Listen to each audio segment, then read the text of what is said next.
been so much said about the Cubs this year. What else can we say? They've been winning like crazy, and because of that, attendance records have reached an all-time high. But as we all know, the Cubs have experienced some real lean years when they couldn't seem to buy a game. And that, my friends, is when the real fans have stuck by them. One such fan happens to be Gladys Nunley, who has stuck with them since 1927. Oh, that was terrible. I've got 3 driving passions in my life. One of them is my job, which I love. One of them is connection with an adult education program at the University of Chicago.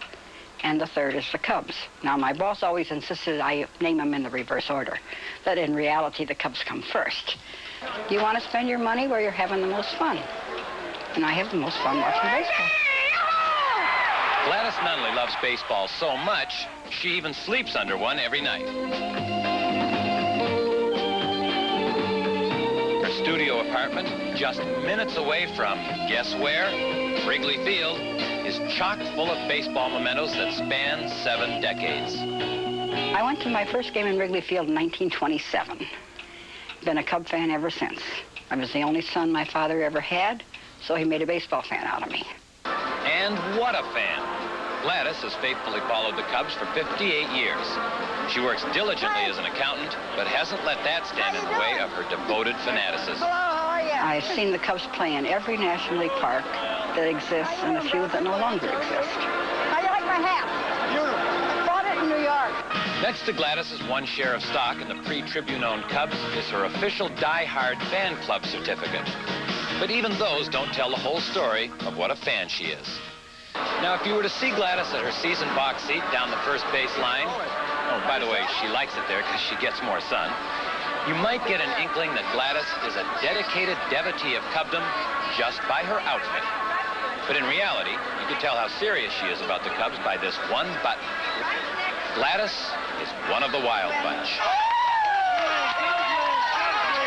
The Wild Bunch is a group of people who met each other at baseball games, at the Cub games, who meet after the game, have a good time. They're really an organization. How does one get into the Wild Bunch? Is there a secret rite of passage? Meet a member of the Wild Bunch, show that you're really interested in the Cubs, that you love them win or lose, and that you're nice people, and we like you, and we vote you into membership. Hi, Darren, how are you?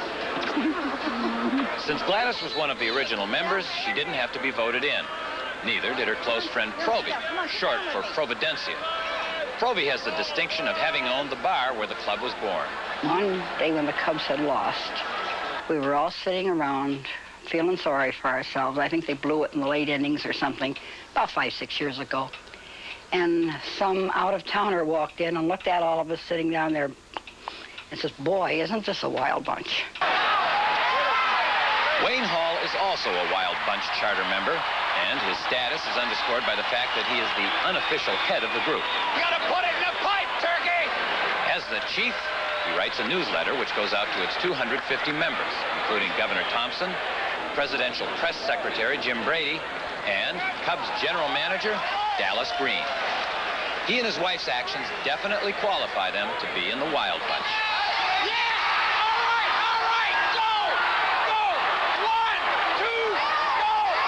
We're the only people ever authorized to use the Cubs logo without paying a royalty as such.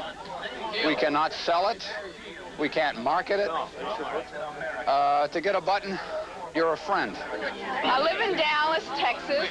I came in this weekend to see the Cubs play because I've been a Cub fan for 15 years, and the Wild Bunch is great. We've been here all these times when they had 3,000 people and 2,000 people, and this is the cream. I get the chills every time they win. Sometimes I cry. 1, 2, ready. And now it's finally here. We're in a winning pennant season. This is an emotional year for everyone who has dreamed of a championship team at Wrigley Field. But even when Gladys's dream comes true, it's a sad day when it's all over. the last game of the year, you say goodbye to it. It's not going to happen again for 6 months. Even this year, after we win the World Series, that last day is going to be a sad day. The year I retire, I want to see 162 plus live Cub baseball games. I will spend the next year and probably the rest of my life in my rocking chair in the poorhouse watching them on TV. But that is my dream. Cubs are red.